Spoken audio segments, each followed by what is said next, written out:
जय जगन्नाथ जय माँ लक्ष्मी।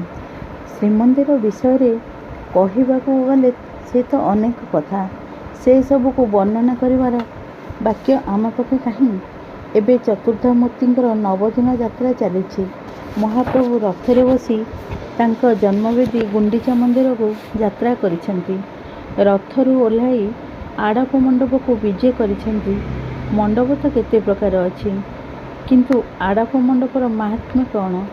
स्नान मंडप, मुक्ति मंडप, रत्न मंडप, देवसभा मंडप, भोग मंडप, दोल मंडप, नाट मंडप, विवाह मंडप, यज्ञ मंडप, आड़प मंडप, ए सबु मंडप भितर आड़प मंडपर महात्म्य टिके अलगा।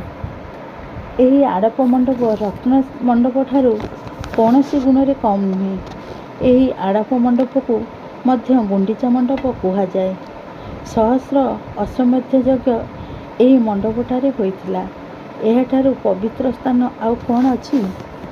एही मंडपरे विजे करी प्रभु जगन्नाथ, बलभद्र, माता सुभद्रा नवदिन पर्यंत भक्त मानकु दिव्य दर्शन देइथांती।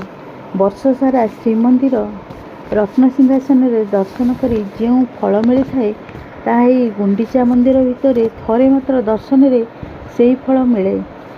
एही मंदिरटी सबुबले जनशून्य थाए। वर्षकरे थरे गुंडीचा मंदिर जनगहली लगी रही थाए।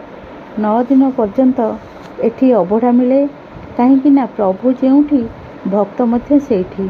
प्रभु श्रीमंदिर आसीगले गुंडीचा मंदिरटी जनशून्य हो जाए।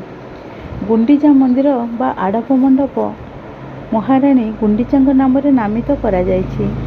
एही आड़प मंडपरे महाप्रभु को दर्शन करंतु एवं माँ गुंडीचा रानी को कृपा मध्य लाभ करंतु। जय जगन्नाथ।